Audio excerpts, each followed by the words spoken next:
സംസ്ഥാന സർക്കാരിന്റെ മദ്യനയത്തിലെ വിവേചനം പരിശോധിക്കുമെന്ന് സുപ്രീം കോടതി. വിവേചനമുണ്ടെങ്കിൽ 5 സ്റ്റാറിനുള്ള അനുമതിയും റദ്ദാക്കണ്ടേയെന്നും കോടതി ചോദിച്ചു. എം ഉണ്ണികൃഷ്ണൻ ചേരുന്നു വിശദാംശങ്ങളുമായി. ഇപ്പോൾ ദില്ലിയിൽ നിന്നും ഉണ്ണി, എന്തൊക്കെ വാദമുഖങ്ങളാണ് ഇന്ന് അവതരിപ്പിക്കപ്പെട്ടത്? എന്തായിരുന്നു കോടതിയുടെ പരാമർശം? സംസ്ഥാന സർക്കാരിന്റെ മദ്യനയത്തെ ചോദ്യം ചെയ്തുള്ള ഹർജിയിൽ ബാർ ഉടമകളുടെ വാദം തുടരുകയാണ്. ബാർ റെസ്റ്റോറന്റ് അസോസിയേഷന് വേണ്ടി ഹാജരായ ആര്യാമ സുന്ദരം ഇന്ന് സംസ്ഥാന സർക്കാരിന്റെ മദ്യനയം വിവേചനപരമാണെന്ന വാദത്തിലാണ് ഉറച്ചു നിന്നത്. ഈ സാഹചര്യത്തിലാണ് വിവേചനത്തെ പറ്റി പരിശോധിക്കാമെന്ന് സുപ്രീം കോടതി വ്യക്തമാക്കിയത്.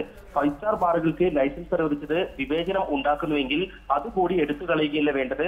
അവരോട് ലൈസൻസ് കോഡ് റദ്ദാക്കി കഴിഞ്ഞാൽ ഈ പ്രശ്നം പരിഹരിക്കപ്പെടില്ലേ എന്ന് ജസ്റ്റിസുമാരായ വിക്രംജിത്ത് സെന്നും ശിവകീർത്തി സിംഗും അംഗങ്ങളായ സുപ്രീം കോടതി ബെഞ്ച് ചോദിക്കുകയുണ്ടായി. എന്നാൽ ഏതെങ്കിലും ഒരു വിഭാഗത്തെ ലൈസൻസ് എടുത്തു കളഞ്ഞതുകൊണ്ട് മാത്രം കാര്യമില്ല.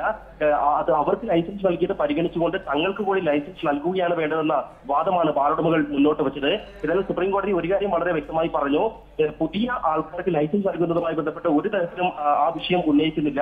നിലവിലുള്ള ലൈസൻസുകളുടെ കാര്യത്തിൽ അത് വിവേചനത്തെ അടിസ്ഥാനമാക്കി പരിശോധിക്കുക മാത്രമാണ് ചെയ്യാൻ കഴിയുക.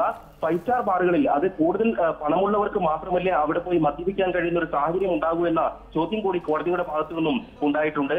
ഏതായാലും ഉച്ചയ്ക്ക് ശേഷവും കേസിൽ വാദം തുടരും. ബാർ ഉടമകളുടെ വാദം തന്നെയാണ് ഉച്ചയ്ക്കും നടക്കുക. സർക്കാരിന്റെ മദ്യനയത്തിലെ വിവേചനം പരിശോധിക്കാം എന്ന് സുപ്രീം കോടതി. വിവേചനമുണ്ടെങ്കിൽ 5 സ്റ്റാറിനുള്ള അനുമതിയും റദ്ദാക്കേണ്ടതല്ലേ എന്നും കോടതി ചോദിച്ചു. കേസിൽ വാദം ഇപ്പോഴും തുടരുകയാണ് സുപ്രീം കോടതിയിൽ. എം ഉണ്ണികൃഷ്ണനാണ് വിവരങ്ങൾ നൽകിയത്.